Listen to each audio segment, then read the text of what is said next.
이 시간 오직 하나님만을 예배하기 위하여 날씨와 상관없이 이 자리에 함께 하신 여러분 모두를 주님의 이름으로 축복하며 환영합니다. 2017년 낙원교회 표어 제창 함께 하도록 합니다. 예수님으로 1월 한 달은요, 하나님의 교회를 든든히 세우고 한 영혼을 온전히 세워내는 사역의 원리 함께 생각해 보길 원합니다. 오늘 말씀의 제목은요, 동역입니다. 이 자리에 앉아 계신 분들 가운데 사역이라고 하는 단어나 동역이라고 하는 단어가 낯설게만 들리는 분들도 계실 것입니다. 이미 주의 몸된 교회를 나의 가정으로 여기고 마음을 다하여 구체적인 사역의 현장에 서 계신 분들도 계시고요. 그렇지 않은 분들도 계실 터인데 오늘 이 시간 모두 함께 하나님의 말씀을 통하여 동역이라고 하는 주제를 가지고 오늘 본문의 말씀 가운데 담겨져 있는 그 동역의 원리가 무엇인지 함께 생각해 보려고 합니다. 먼저 사역이라고 하는 것은요, 하나님께서 우리에게 맡겨주신 모든 일을 사역이라고 우리는 이야기합니다. 그래서 사역이라고 하는 이 단어를 바꾸어 말아야 보면 우리는 사명이라고 하는 단어로 이 사역을 설명해 낼 수도 있는 것이죠. 그래서 이 사역은 하나님께서 우리에게 맡겨주신 모든 일을 의미하기 때문에 단순히 우리가 교회 안에서 봉사하거나 헌신하는 일만을 사역이라고 국한짓지는 않는 것입니다. 심지어 우리가 가정에서 밥을 하고 가사를 돌보는 일도 하나님께서 우리에게 주신 직분임을 기억하게 되어지면 그것도 하나님의 사역이 되어지는 것이고, 일터에서도 주의 말씀을 좇아 일하며 살아가는 것도 우리는 하나님 안에서는 사역이 되어지는 것입니다. 이 모든 것이 하나님께서 우리에게 주신 직임, 포지션이라고 하는 사실을 기억하게 되어지면 우리의 삶의 모든 시간들과 공간들이 하나님을 향한 아름다운 사역의 현장이 되어짐을 기억하시기 바랍니다. 이 시간 먼저 하나님의 말씀 먼저 찾아보도록 하죠. 로마서 8장 28절 말씀. 중요한 말씀이니 함께 읽어보도록 합니다. 함께 읽습니다. 우리가 알거니와 하나님을 사랑하는 자 곧 그의 뜻대로 부르심을 입은 자들에게는 모든 것이 합력하여 선을 이루느니라. 아멘. 이처럼 교회에서 더불어 나의 삶의 자리에서 하나님의 사역을 감당하게 되어질 때 참으로 중요한 것이 있으니 무엇입니까? 하나님의 사역은 나 혼자 감당할 수 없다라는 것이에요. 그러므로 하나님의 사역은 나 혼자 감당하는 것이 아니라 함께하는 동역이 되어져야 한다라는 것이죠. 이것은 여러분 단순히 일의 효과를 위해서 말하는 것이 아닙니다. 우리의 인생을 향한 하나님의 창조의 법칙이 이러합니다. 시편 말씀 보도록 할까요? 시편 133편 1절 말씀입니다. 함께 읽어봅니다. 보라, 형제가 연합하여 동거함이 어찌 그리 선하고 아름다운고. 보라, 형제가 연합하여 동거함이 어찌 그리 선하고 아름다운고. 우리가 예수 그리스도 안에 한 몸 되어 연합하여 하나 되어지는 일, 그렇게 예수 그리스도 안에서 동역하는 일이 얼마나 아름답고 복된 일인가를 주님께서 우리에게 말씀해 주십니다. 그러므로 여러분, 우리가 주님의 몸된 교회를 섬기며 서로의 부족함을 채워내는 이 동역을 거부하는 것은 내가 바로 그리스도의 몸의 한 지체라고 하는 사실을 깨닫지 못했다라고 하는 증거가 되어지는 것입니다. 그래서 아름다운 사역의 열매의 모든 사역의 열매 뒤에는 누군가와 함께 하였던 동역의 현장에 대한 기억이 담겨져야 하는 것입니다.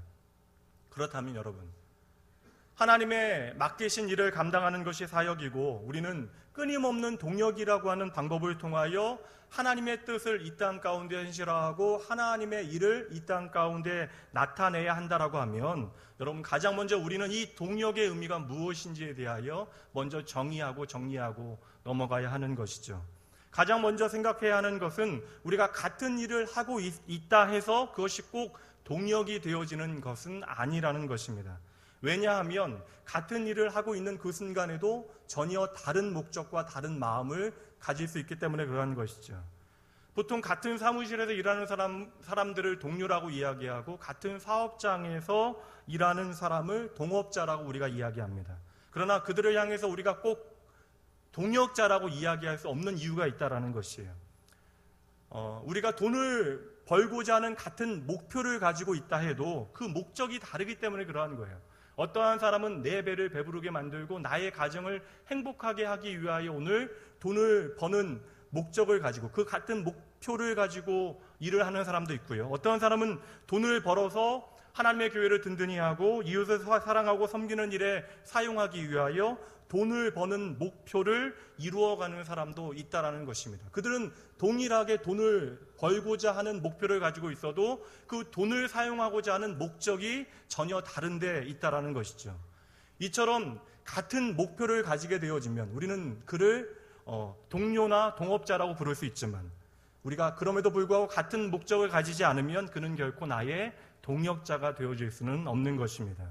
그러므로 우리의 삶 가운데 가장 중요한 것은요, 눈앞에 보이는 그 어떤 목표를 세워내는 것이 아니라 바른 목적을 가지는 것이 중요한 것입니다.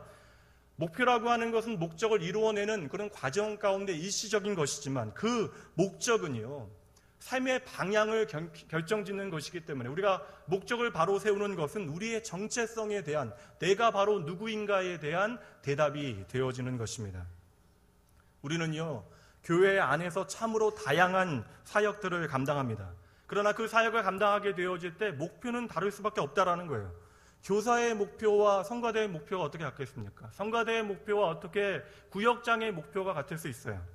각각의 사역팀의 모든 목표는 그들이 서 있는 자리에서 다 다를 수밖에 없는 것이 당연합니다.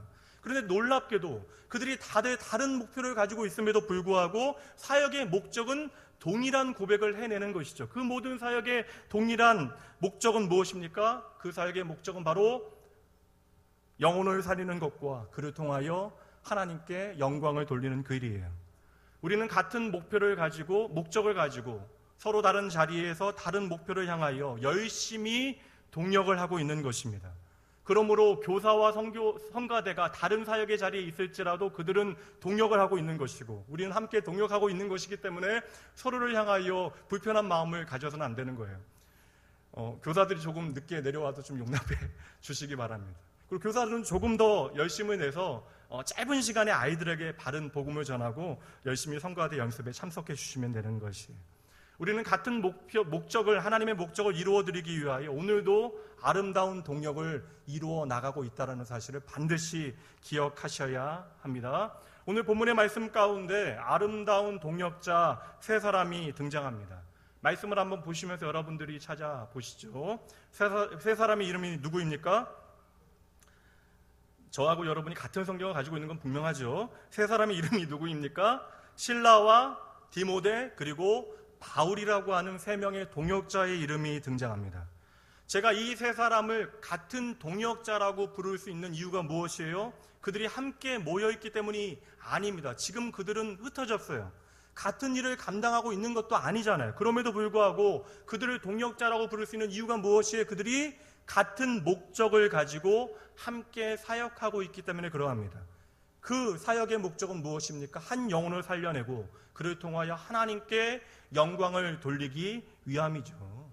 그들은 같은 목적을 가지고 하나님을 향하여 달려가고 있기 때문에 우리는 그들 모두를 동역자라고 부를 수 있는 것입니다. 오늘은 이 세 사람, 실라와 디모데와 바울을 통하여 동역의 소중한 원리 세 가지를 생각해 보도록 할 터인데, 평소와는 조금은 다르게 인물별로 동역의 원리를 살펴볼 것입니다. 첫 번째 우리가 살필 사람은 바로 실라입니다.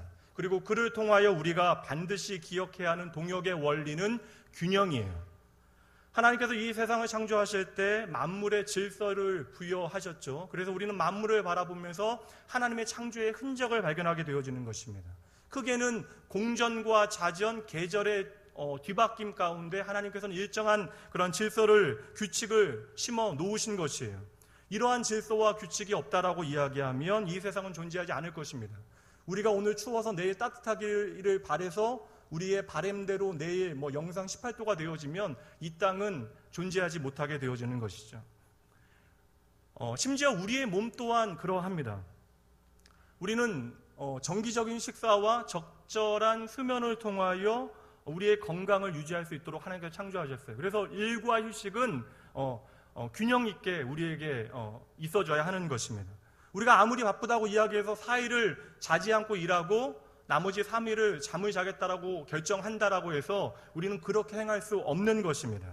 그래서 우리는 이 만물 가운데, 심지어 우리 안에 심겨져 있는 창조의 원리를 보면서 하나님의 조화와 균형의 원리를 발견하게 되어지는 것이죠. 오늘 본문의 말씀에 우리가 가장 먼저 살피고 있는 신라라고 하는 인물은요, 사도행전에서는 신라라고 기록되어지지만 그와 함께 동역하였던 바울 사도의 편지 가운데는 다른 이름으로 불리어집니다. 바울의 편지 가운데는 실로아노라고 하는 이름으로 등장하고 있어요. 그러니까 바울의 서신서에 실로아노라고 하는 이름으로 등장하는 사람이 우리가 알고 있는 신라라고 생각하시면 되는 것입니다. 실로아노는요, 예루살렘 교회 지도자들 가운데서도 상당히 중요한 포지션에 있었던 그러한 사람 가운데 하나예요. 이 실로아노는요, 전통과 그런 율법 지향적인 종교적인 배경을 가지고 있었던 사람입니다.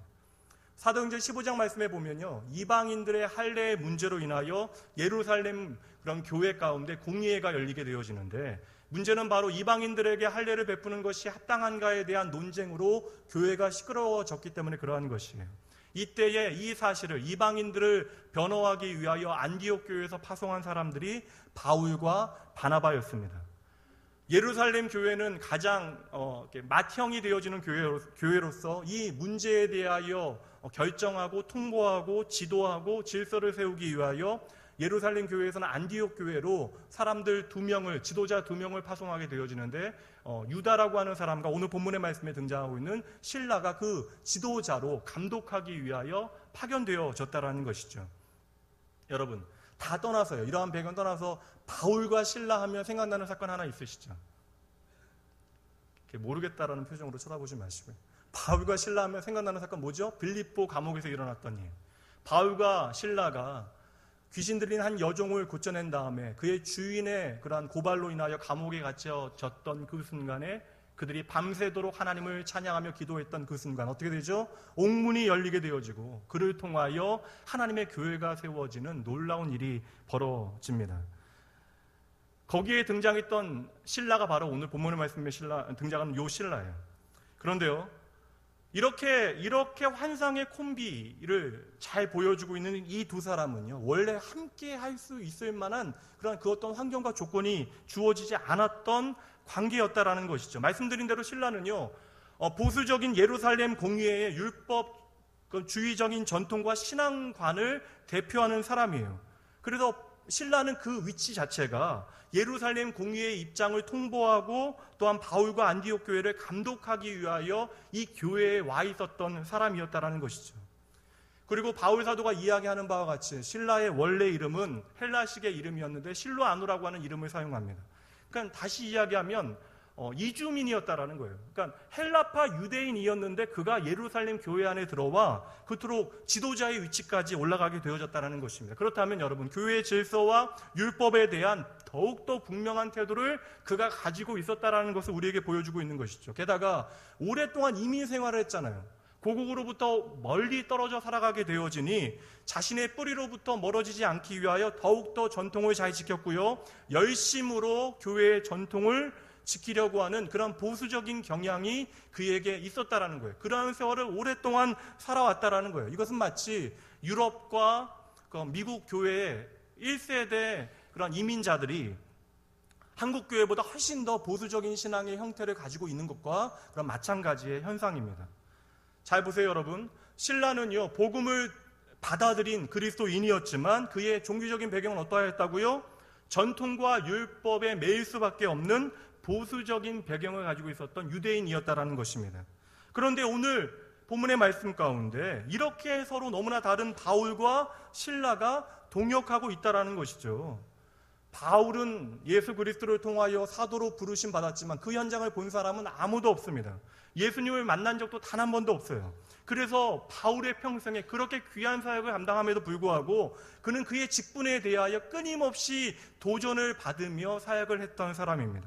그런데 바울의 사역을 우리가 살펴보면 잘 발견하게 되어지는 특징적인 것 가운데 하나가요, 바로 교회에 대한 그의 균형 잡힌 시각이라는 것이죠. 그리고 전통적인 가치에 따라 교회의 사역을 감당하고 있다는 사실을 발견하게 되어집니다.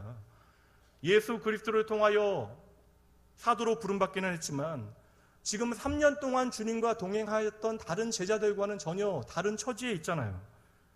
그럼에도 불구하고 그가 그의 모든 사역 가운데 교회를 향한 안정적이고 전통적인 가치를 견지할 수 있었던 이유가 무엇이었겠어요? 바로 예루살렘 교회에서 오랜 세월을 함께 해온, 사역해온 신라가 바울의 사역에 함께 동역하였기 때문에 그러한 것입니다. 여러분, 그렇다면 이렇게 서로 환경과 처지가 다른 바울과 신라가 어떻게 같은 목적을 가지고 동역할 수 있었겠어요? 이들이 하나 되어지는 과정을 우리는 잘 따라가 봐야 하는 것이죠. 지금 예루살렘 감독으로 이 신라는 안디옥 교회에 왔지만 이곳에서 바울과 함께 사역하면서 성령 하나님께서 얼마나 놀랍게 역사하는가를 지금 신라가 본 거예요. 성령 하나님의 역사하심을 눈으로 보게 되어지니까 이것이 나의 다름으로 거부되어지는 것이 아니라 그 역시도 성령 하나님의 일하심을 기대하며 기도하며 찬양하는 일에 한 마음과 한 뜻이 되어졌던 것입니다. 전통과 율법을 강조하였던 그의 종교적인 배경과 상관없이요, 성령 하나님의 일하심을 경험하게 되어지고 그 안에서 말씀과 경험이 균형을 잡아가게 되어졌던 것이죠. 이 둘의 동역이 빛을 발하는 장소가 바로 빌립보 감옥이었던 것이에요. 가장 어려운 순간에 이 둘은 한 마음과 한 뜻으로 하나님을 찬양하고 성령 하나님의 일하심을 기대하면서 그곳에서 하나님의 교회를 세워냈던 것입니다. 여러분, 바울 사도는 어떤 사람이에요? 바울 사도 역시 율법에 능하기는 하지만 예수 그리스도를 만나고 난 다음 그의 사역의 현장은 어떠합니까? 그의 사역의 현장은 교회를 세우시고자 하는 하나님의 놀라운 기적들이 나타나잖아요. 그래서 그의 사역의 현장에는요, 성령의 역사로 구체적인 은사의 체험과 경험이 많이 나타납니다. 그의 사역의 현장에 수많은 회복과 치유의 사역이 나타났다는 거예요. 심지어 바울 사도가 사용했던 수건을 만진 사람은요, 그 병이 낫게 되어집니다. 저도 끝나고 여기다 놓고 할게요. 심지어 바울은요, 환상을 보게 되어지고 그 환상 가운데 그의 영혼이 하나님의 나라까지 갔다 온 일이 있다라고 이야기합니다. 그런데요, 바울은 그의 교회 사역 가운데, 말씀을 전하는 사역 가운데 이 이야기를, 자신의 경험을 단 한 번도 꺼내놓지 않습니다. 도리어 오직 예수 그리스도의 십자가와 그 진리의 복음의 말씀만을 바울 사도는 전하였던 것이죠. 여러분 생각해 보십시오. 바울 사도가 자신의 능력을 자랑하고요, 자신에게 있었던 일들을 다른 지역에 가서도 열심히 설파하였더라면 사람들이 좀 더 모이지 않았겠어요? 교회도 좀 더 빠르게 성장했겠죠. 그럼 교회 사역 가운데 경험하게 되어졌던 그 모든 실패의 현장을 바울 사도가 경험하지 않았어도 될지는 모릅니다. 그런데 그럼에도 불구하고 바울 사도는 내가 경험했던 그 특별한 이야기들을 교회를 향하여 전이하지 않았다는 것입니다.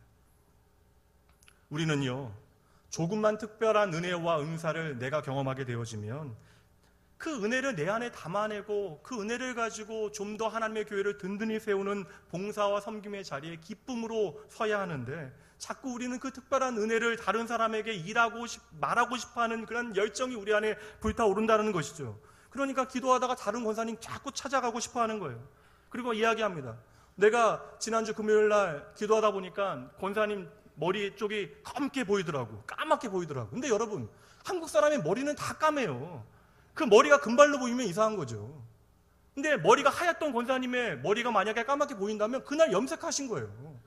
여러분, 성령의 역사는 다양합니다. 성경은요, 성령의 모든 역사를 기록해 놓은 책이 아니기 때문에 오늘도 이 시간에도 성령 하나님의 역사는 우리가 감히 생각하지 못한 방향으로 나타날 수도 있어요. 제가 알던 안수 집사님 한 분은요, 동태 눈가를 보고 예수를 믿었어요. 동태 눈깔이 다 다르게 생겼더래요. 너무나 신기해서 동태 눈깔을 쳐다보니까 동태 눈깔 하나도 다 다르게 생겼으니 이 땅을 창조한 존재가 있을 것이라고 하는 것으로부터 종교의 여정이 시작된 거예요. 그래서 교회에 와서 이 땅을 창조하신 여호와 하나님과 나를 위하여 죽으시고 부활하신 예수 그리스도를 만나신 거예요. 성령 하나님은 동태 한 마리를 통해서도요, 한 영혼을 구원해 주실 수 있는 거예요. 당나귀로 말할 수 있게 만드시고요, 우리가 깨닫지 못하면 우리의 집에서 기르는 강아지를 통해서도 우리를 돌이킬 수 있는 분이 여호와 하나님이십니다. 그러나 여러분, 성령 하나님의 그 모든 역사하심은요, 말씀을 통하여 반드시 점검되어져야 합니다. 왜 그러냐면 성령 하나님의 모든 사역의 그 중심은요, 인격적이고 질서적인 그러한 기준이 분명히 그 안에 담겨져 있기 때문에 그러는 것이죠. 여러분, 초대교회 안에 엄청난 일들이 많이 벌어졌습니다. 근데 그 엄청난 일들 때문에 초대교회가 건강한 교회가 아니에요. 예수 그리스도의 피 묻은 복음의 증인들이 많이 살아 있었기 때문에 우리와는 비교하지 못할 열정들이 그들 가운데 있었습니다. 그러나 여러분, 그와 함께 수많은 은사들을 경험했던 사람들이 교회 안에서 끊임없이 그것을 떠들고 자랑하는 일들 때문에 많은 문제들이 벌어졌고요. 그때 많은 연약한 사람들이 그 안에서 넘어지게 되어지는 일들이 벌어집니다. 바울은요, 그러므로 단 한 번도 자신의 은사를 교회 가운데 자랑하지 않았어요. 없어서 말하지 않은 것이 아닙니다. 보지 않아서 말하지 않은 것이 아니에요. 듣지 않아서 말하지 않은 것이 아닙니다. 교회를 향하여 성령의 다양하신 역사하심이 나타났던 그 초대교회 당시에 바울은 지금 누구를 동역자로 세워 함께 동역을 하고 있죠? 바로 말씀에 대하여 정통하였고 도리어 보수적이었던 실로아노를 자신의 동역자로 삼고 교회의 지도자로 세우고, 그 스스로가 바울 사도 스스로가 지도자였음에도 불구하고 항상 자신의 전도 사역이 있어서는요, 교회의 파송을 받고요, 그 모든 전도 사역이 끝나고 나면 반드시 교회로 들어와 자신의 사역을 보고하는 질서를 스스로 세워갔던 것입니다. 다시 말씀드립니다. 성령의 사역은 참으로 놀랍고 우리가 감히 상상할 수 없는 사역이지만 성령의 은사는 인격적이며 질서적입니다. 이것을 우리가 무시하게 되어질 때 도리어 은사가, 하나님의 놀라운 선물이 되어진 은사가 교회의 질서를 무너뜨리게 되어지는 것이에요. 여러분, 내가 무엇을 봤다, 무엇을 들었다, 내가 특별한 것을 알고 있다라고 하니까 그 이야기를 듣고 연약한 성도들이 상처받는 거예요. 나는 왜 보지 못하지? 왜 듣지 못하지? 연약한 성도들이 그것에 마음을 빼앗기게 되어지니 그 틈에서 그 이야기를 하는 사람들이 인기를 얻게 되어지고 내가 하나님의 특별한 부르심을 받고 있다라고 착각하게 되어지는 것이죠. 여러분, 그러다 보면 어느새 그 은사를 주신 하나님 앞에 우리가 감사하게 되어지기보다는 그 은사로 인하여 내가 특별한 사람인 양 착각하게 되어지고 내 목소리가 커지게 되어지고, 그 결과로 하나님의 교회는요, 질서가 무너지게 되어지는 것입니다. 그런데 바울 사도는요, 받은 은사와 은혜가 클수록 도리어 침묵합니다. 도리어 질서를 따라가고요, 절차를 따르는 모습을 우리에게 차근차근 하나하나 보여주고 있는 것이죠.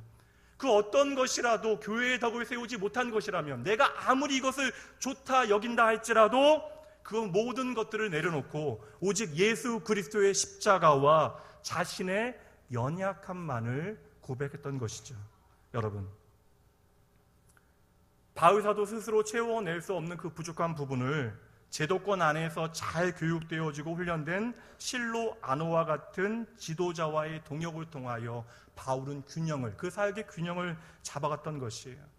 예루살렘 교회의 전통을 대표하는 실로아노와 안디옥 교회의 열정과 은사가 묻어나는 바울이 함께 동역하고 있는 것입니다. 우리는 이 둘의 동역을 통하여 오늘 이 시대를 향한, 하나님의 교회를 향한 그러한 그 방향과 답을 찾아내야 하는 것이에요.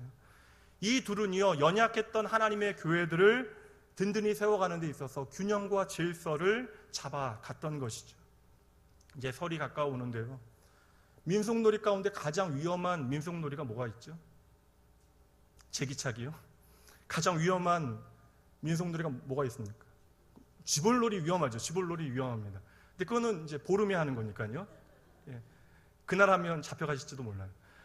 쥐볼놀이 말고 가장 위험한 민속놀이 중에 하나가 그거 아니에요? 그 외줄 타기? 민속놀이가 아닌가요? 외줄 타기. 제가 그 우리나라 중요 무형 문화재인 그 김대균 명인이 외줄 타기 하는 영상을 한번 본 적이 있어요. 1시간 동안의 다큐멘터리를 본 적이 있는데요, 55년 동안 외줄을 타오셨어요. 여러분, 55년 동안 줄을 타셨다고요. 55년 동안 줄을 타면요, 도인과 같이 줄 위에 올라가서 흔들리지 않고 가만히 계셔야 되는 거 아니에요? 근데 그 55년 동안 줄을 탄 그분도요, 왼쪽으로 오른쪽으로 끊임없이 흔들립니다. 55년 동안 뭐 하신 거예요? 55년 동안 줄을 탔으면 흔들리지 않고 가만히 그냥 깃털같이 서 있어야죠. 근데 끊임없이 왼쪽과 오른쪽으로 흔들립니다. 여러분, 그것이 흔들리는 거예요. 여러분, 왼쪽과 오른쪽으로 흔들리며 그는 무엇을 잡고 있는 것이죠? 균형을 잡고 있는 것이죠. 바람이 부는데 여러분, 나는 반드시 50대 50으로 서 있겠다라고 마음먹으면 어떻게 돼요? 넘어지게 되어지죠. 바람이 부는 방향을 향하여 나의 힘을 더 주는 것이, 그게 바로 균형이고요, 그게 바로 밸런스를 잡아가는 것이죠. 때로는 바울 사도의 지도력이 교회 안에 좀 더 필요한 순간이 있고요, 때로는 신라의 지도력이 좀 더 발휘되어지는 순간이 있었다라는 것입니다. 그리고 이것을 가지고 바울과 신라는 전혀 다투지 아니하였다라는 거예요. 그들이 딱 한 번 다투었던 때는요, 바로 복음의 본질에 대한 그들의 이해 때문에 다투었던 것이지 그들의 지도력 때문에 다투었던 것이 아닙니다. 이 둘은 너무나 다른 사람이었지만 하나님의 교회는 이 둘이 모두 다 필요했던 것이에요. 바울은 많은 은사와 은혜를 경험하였지만 교회의 질서에 따라 순종하는 모습으로 그의 사역을 감당하였고, 실라는 전통에 매여 있었으나 기도와 성령의 도우심을 끊임없이 간절히 간구하는 모양으로 하나님의 교회를 든든히 세워가는 아름다운 동역이 있었던 것이죠. 여러분, 이것은 정말 중요한 사역의 원리입니다. 낙원교회의 당회로부터 얼마나 많은 기관들이 있습니까? 각 기관마다, 사역의 자리마다 할 이야기들이 얼마나 많겠어요. 그러나 여러분, 낙원교회가 지금까지 36년 동안 건강하게 이토록 세워져 올 수 있었던 원동력이 무엇입니까? 물론 하나님의 은혜이죠. 그러나 하나님의 은혜 가운데 여러분들은 어떠한 일들을 해오셨어요? 내가 하고 싶은 말, 내게만 느껴지고 내게만 보여지는 것들 다 내려놓고 교회의 질서와 하나님의 영광을 위하여, 그 하나됨을 위하여 한마음 한뜻이 되어주셨기 때문에 오늘의 낙원교회가 이 모습으로 존재할 수 있는 것입니다. 사랑하는 성도 여러분, 제가 이 시간 여러분들에게 묻습니다. 하나님께서 하나님의 몸된 낙원교회를 사랑하심을 믿으십니까? 다시 한번 묻습니다. 하나님께서 이 낙원교회를 사랑하심을 믿으십니까? 그렇다면 여러분, 이곳에 나에게 허락하신 가족들이 나의 특별한 경험을 자기 주장 삼지 아니하고 서로의 다양함을 주 안에서 용납하며 주의 말씀 안에서 한마음 한뜻으로 균형을 잡아갈 때 주님의 몸된 교회 낙원교회의 참된 부흥이 시작되어짐을 믿으시기 바랍니다. 두 번째 원리 보도록 하죠. 두 번째 우리가 함께 살펴볼 또 다른 동역자는 바로 디모데입니다. 사도 바울의 입장에서 디모데를 바라보게 되어지는 그 관점에서 디모데와의 동역을 한번 살펴보도록 하죠. 여러분, 오늘날 이 시간, 이 말씀이 기록될 당시에는 디모데는 바울 사도의 사역에 그리 도움이 되어지는 그런 사람이 아니에요. 충분히 준비가 되어지지 않은 인턴과 같은 이가 바로 그런 디모데입니다. 함께 사역을 하기에는 너무나 나이가 어려요. 실제로 디모데는요, 나이가 어리다라고 하는 이유 때문에 교회 안에서 지도자들로부터 업신여김을 당하는 경험을 당하기도 해요. 그래서 바울 사도는 친히 교회에 편지를 보내서 그러한 일이 발생하지 않도록 뒤에서 열심히 그런 지원하고 서포트하는 일들을 계속하게 되어졌던 것이죠. 어린 사람이었음에도 불구하고 영적 성장이 참으로 빠르고 아름다웠기 때문에 그 청년을 바울은요, 사역자로 세워낸 것이에요. 그런데 여전히 충분히 준비되지 않아서 미숙한 일들이 벌어지고, 심지어 이 디모데는 몸이 너무나 약했습니다. 디모데전서 말씀에 보면 바울 사도가 자신도 네코가 석자인데 디모데가 건강이 좋지 않아서 그것을 염려하는 내용을 디모데 전서에서 이야기하고 있어요. 세상의 원리대로 이야기하면요, 당장 내게 도움이 되지 않는 사람이잖아요. 그럼 리더십의 원리 가운데 당장 내가 오늘 그 인력을 활용할 필요가 없다면 인사 배치를 할 필요가 없는 거잖아요. 당장 내게 도움이 되지 않는 디모데와 내 사역의 현장에서 지금 사역을 하는 것은요, 도리어 나의 리더십에 방해가 되어질 수 있는 일인데, 도리어 그와 사역하지 않는 것이 훨씬 더 유익이 되어지는 일인데, 그럼에도 불구하고 바울은 끝까지 디모데를 안고 가요. 여러분 잘 보셔야 돼요. 바울이 지금 의리가 있어서 자기 사람 끝까지 챙기는 것이 아닙니다. 바울은 지금 복음의 사역과 교회를 섬기는 사역이 나만의 것이 아니라고 하는 사실을 정확하게 깨닫고 있는 것입니다. 여러분, 하나님의 사역은요, 내 시대에 국한되어지는 것이 결코 아닙니다. 하나님의 사역은 시대와 시대를 걸쳐서 나타나게 되어지고 사람과 사람을 걸쳐서 계속되어지는 것이에요. 그래서 가장 중요한 순간에, 도리어 가장 중요한 시간에 하나님께서는 리더들을 바꾸시는 일이 생기기도 해요. 가나안 땅 앞에 서 있는 이스라엘 백성들에게 모세는 그 모든 사역을 내려놓고요, 그 사역을 누구에게 맡겨요? 여호수아에게 맡기게 되어지죠. 아직 기력이 성한 엘리야를 하나님께서 불러가지고 그 사역을 누구에게 맡기십니까? 엘리사에게 맡기세요. 그 당시는 가장 영적인 침체가 이루어졌던 시대라면 능력 있는 종을 남겨놓는 것이 훨씬 더 좋은 일처럼 보여지는데, 하나님께서는 엘리사에게 능력을 7배나 주셔서 그 일을 감당하게 하셨던 것입니다. 여러분,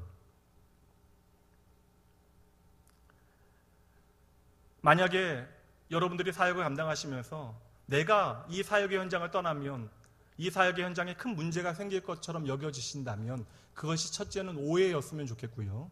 만약에 내가 그 사역의 자리를 떠나서 실제적인 문제가 발생을 한다면 여러분, 내 사역의 방향이 조금은 잘못된 것이 아닐까 점검해 보셔야 합니다. 여러분, 나로 인하여 그 사역이 돌아가고 돌아가지 않는 것이 결정난다면 나의 의지와 열정과 상관없이 무엇인가 그 사역의 방향이 잘못된 것입니다. 하나님의 사역은 말씀드렸죠. 성도와의 연합을 통하여 하나됨을 통하여 이루어져야 하는데 나 혼자 감당했다라는 것이에요. 우리는 열심은 다했는데 어느새 그 주도권이 하나님께 있다라고 하는 사실을 놓치고 있었던 것입니다. 도리어 하나님의 사역은 내가 보기에 부족하고 모자라고 어리석어 보여도 그 다음 세대를 세우고 섬겨서 그 다음 세대가 그 사역을 감당할 수 있도록 돕는 사역이 되어져야 한다라는 것이에요. 오늘 바울은 그 사역의 원리를 디모데를 통하여 우리에게 소개하고 있는 것입니다. 여러분 잘 들으셔야 돼요. 교회 사역은요, 준비된 사람들만이 감당할 수 있는 사역이 아닙니다. 도리어 준비되지 않는 사람들을 하나님의 사람들로 세워나가는 그러한 사역이 교회의 사역이 되어져야 한다는 것이죠. 여러분, 왜 바울 사도는 자신의 약함을 자랑하고 있습니까? 자신의 약함을 자랑하는 것이 뭐가 도움이 되겠어요? 그러나 바울 사도는 깨닫게 되어진 것입니다. 나의 능력과 나의 강점으로 일할 그때에는 하나님의 일하심을 내가 깊이 경험하지 못하였는데, 그래서 그 일을 나의 힘과 나의 능력으로 감당한다라고 생각했는데 도리어 나의 약함으로 그 약함 가운데 일하게 되어지니 나의 연약함 때문에 하나님의 도우심이 없으면 안 된다라고 하는 하나님을 향한 절실한 필요가 그의 마음 가운데 세워지게 되어진 것이죠. 그렇다면 여러분, 나의 연약함을 자랑하는 것이 아니라 나의 연약함을 채워내시는 하나님의 놀라운 은혜를 붙잡게 되어졌기에 그는 자신의 약함을 자랑하게 되어진 것입니다. 여러분 잘 보셔야 돼요. 우리가 다 하려고 하면 안 됩니다. 하나님의 사역은 나로서 끝나는 것이 아니라 반드시 다음 세대로 연결되어지는 것입니다. 그러므로 여러분, 나의 세대 가운데 모든 열매를 다 얻어내려고 하신다면 여러분, 그건 큰 오해예요. 도리어 우리는 나의 세대 가운데 열매를 구하는 사역도 해야 하지만 열심히 씨를 뿌리는 사역도 함께 해야 돼요. 다음 세대를 키워내고 그들을 통하여 하나님의 일들이 계속되어질 수 있도록 돕는 일들이 계속되어져야 한다는 것이죠. 하나님은 다윗을 참으로 사랑하셨잖아요. 내 마음에 합한 사람. 그럼 여러분, 인간적으로 생각하면 내 마음에 합한 다윗을 통하여 하나님의 성전을 짓기 원하시는 것이 마땅하지 않습니까? 그런데 하나님께서는 다윗을 통하여 성전을 짓지 아니하시고 누구를 통하여요? 솔로몬을 통하여 성전을 지어 내시잖아요. 여러분, 세례 요한은요, 예수님의 길을 준비하면서 자신의 제자였던, 가장 훌륭한 제자였던 안드레를 예수님께 보내드립니다. 다음을 준비한 거예요. 심지어 예수님께서도 홀로 사역하지 아니하시고요, 그토록 부족하고 어리석은 제자들을 끊임없이 섬겨내는 3년의 시간을 통하여 그 어리석고 부족했던 그 모든 제자들을 주님의 몸된 교회를 세워내는 위대한 하나님의 지도자로 세워내셨던 것이죠. 사랑하는 성도 여러분, 하나님의 사역이 오늘 우리를 넘어 다음 세대도 계속되어질 것을 믿으십니까? 그렇다면 여러분, 오늘 내가 혼자 잘해내는 것으로 만족하지 않고요, 다음 세대를 열심히 섬기고 세우는 일에 마음을 다하시고 함께 협력하셔야 돼요. 그래서 여러분, 교사라고 하는 직분이요, 구역장이라고 하는 그 목양의 직분은 참으로 귀중한 것입니다. 어제 교육자들이 주일 사역을 준비하면서 점심을 함께 먹으면서 교육자들끼리 할 수 있는 이야기를 했어요. 평소에는 누구 한 분을 칭찬하는 일이 참으로 어려운 일이지만 교육자들 모여 있으니 참으로 주님의 몸된 교회를 귀하고 아름답게 섬기는 믿음의 성도들에 대한 그런 은혜를 함께 나누었어요. 나누다 보니까 나온교회 참으로 좋은 성도들 많으시더라고요. 그런데 여러분, 다음 세대는요, 우리는 이렇게 잘하고 있는 것 같은데 우리의 신앙을, 우리의 헌신을 뛰어넘는 믿음의 세대들이 우리 안에서 훈련되어지지 않고 자라나지 않고 있다라면 여러분, 우리는 이것을 심각하게 받아들여야 하는 것이죠. 그저 오늘의 나의 모습에 여러분 만족하시겠습니까? 여러분, 하나님의 교회는 나 혼자 잘하는 것으로 되어지는 것이 아니에요. 내가 해야 가장 효과적으로 여겨질지라도, 모든 사람들이 다 나 혼자 해야 한다라고 이야기할지라도 여러분, 다음 세대에게 리더십을 나누어 주는 용기가 우리에게 필요해요. 저는 그리고 그 용기가 믿음이라고 확신합니다. 그 용기는 어디서부터 출발해요? 내가 아니어도 되는 이유를 발견해내는 것이죠. 누구 안에서요? 하나님 안에서. 내가 아니어도, 오늘 조금 더 능력 있는 내가 아니어도 하나님께서는 부족한 이들을 들어서 하나님의 일들을 계속 하신다라고 하는 믿음이 우리에게 있으면 우리는 부족한 이들에게, 연약한 이들에게 우리에게 주어진 리더십을 기꺼이 나누어 줄 수 있게 되어지는 것이죠. 그렇다면 오늘 우리는 나 혼자 열심히 하는 것도 중요하지만 다른 사람들을 열심히 섬겨서 세우는 일들도 감당해야 합니다. 그들의 오늘의 모습이 전부라고 생각하지 않고 그들의 미래에 일하실 여호와 하나님을 기대하며 그들과 함께 일하기 시작해야 한다는 거예요. 말씀 보도록 할까요? 디모데후서 2장 말씀 봅니다. 이 말씀에 보면 디모데를 향한 바울 사도의 마음이 무엇인지를 보게 되어져. 제가 읽습니다. 내 아들아, 그러므로 너는 그리스도 예수 안에 있는 은혜 가운데서 강하고, 2절이요, 또 내가 많은 증인 앞에서 내게 들은 바를 충성된 사람들에게 부탁하라. 함께 읽습니다. 그 다음, 그들이 또 다른 사람들을 가르칠 수 있을 것이다. 여러분, 바울 사도가 디모데에게 무엇을 부탁합니까? 예수의 은혜 안에서 강해지래요. 강건해지래요. 무슨 의미예요? 디모데가 지금 연약하다라고 하는 얘기잖아요. 그런데 바울 사도는 그를 연약한 모습 그대로 남아있지 아니하도록 끊임없이 가르치고 교훈하고 훈련시켜서 좋은 동역자로 세워냈다라는 거예요. 무엇을 위해서? 디모데로 하여금 또 다른 사람들, 또 다른 디모데를 세우게 하기 위해서였던 것이죠. 실제로 바울 사도는 참으로 디모데를 귀하게 섬깁니다. 바울 사도가 13권의 서신서를, 성경을 기록하게 되어지는데 그 중에 6권의 성경, 고린도후서, 빌립보서, 골로새서, 데살로니가전서, 데살로니가후서, 골로새서 말씀 가운데, 빌레몬서 말씀 가운데, 이 6편의 서신 가운데 디모데의 이름을요 자신의 이름과 나란하게 써 놓았어요. 미숙하고 연약하였던 사역자를 동역자로 세워주고 섬겨주었던 것입니다. 오늘 우리의 사역 현장 가운데 혹 어떤 사람들이 짐이 되어진다 할지라도 하나님의 아름다운 동역을 꿈꾸는 사람들은요, 그들 가운데 미래의 디모데를 발견하는 동역의 그러한 시작이 있어져야 한다는 것이죠. 아멘하지 않으시는 게 이게 얼마나 어려운 거를 여러분 이미 잘 알고 계신 거예요. 그것이 귀합니다. 무엇이 문제인지 알면 거기서부터 출발하면 돼요. 우리는 연약한지라 나보다 어리거나 신앙생활한 지 얼마 안 된 사람들이 나보다 더 귀한 열정과 헌신으로 교회 안에 봉사하게 되어지면 그 사람 마음 다해서 박수 쳐주고 그 사람 받아들이기가 참으로 어렵습니다. 그래서 우리에게 은혜가 필요한 것이에요. 그래서 우리에게 하나님의 마음이 필요한 것입니다. 나보다 더 멋지게 하나님의 귀한 사역을 감당하게 되어질 때 여러분, 우리가 그것을 기뻐하기 위하여 먼저 우리의 마음의 크기가 하나님 안에서 커질 수 있도록 끊임없이 기도해 내셔야 합니다. 여러분, 저 역시 기도합니다. 이제 사역을 시작하고 있잖아요. 그럼에도 불구하고 저도 지금도 기도하고 있는 내용이 무엇이냐면, 낙원교회에서 함께 사역하게 되어지는 모든 후배 사역자들이 저보다 훨씬 더 좋은 사역자, 하나님 보시기에 아름다운 사역자가 되기 위하여 날마다 기도합니다. 그리고요, 그를 위하여 제가 더 기도하는 게 있어요. 그들이 저보다 성도들의 사랑을 더 많이 받게 되어지고 사람들의 인정을 받게 되어지는 그 순간에 제가 정말 마음을 다하여 그들을 향하여 박수칠 수 있는 그런 사람이 되어질 수 있도록 해달라고 하나님 앞에 기도합니다. 그러한 일들이 실제로 일어나야 되잖아요. 그런데 마음이 제가 준비되지 않으면 그 순간에 억울해지고 서운해지고 저를 향하지 않는 사람들의 시선에 마음 상하게 되어질 것입니다. 제 마음의 그릇을 알고 있으니까 하나님께서 빨리 날마다 제 마음의 그릇을 넓혀 놓으시기를 간절히 바라고 있는 것이죠. 여러분, 교회가 어떠한 곳입니까? 교회는요, 사람들의 실수와 잘못을 책망하고 나무라는 공간이 아니에요. 여러분, 교회라고 하는 곳은요, 한 사람의 오늘이 아니라 미래를 기대하고 그 가운데 하나님께서 어떻게 일하실 것을 바라보는 공동체가 바로 교회입니다. 그 사람을 통하여 일하실 여호와 하나님을 신뢰하는 곳이 바로 교회가 되어져야 한다는 것이죠.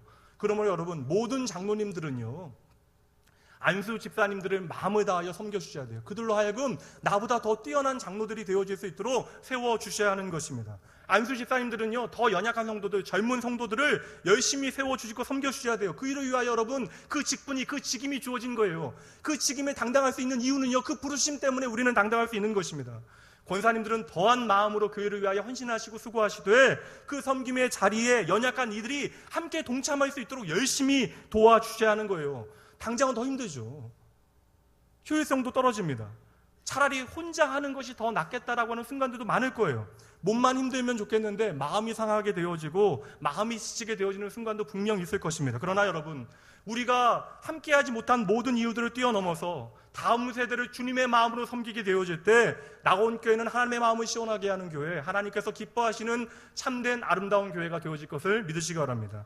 여러분 모두가 그 동일한 부르심 가운데 있는 분들이에요.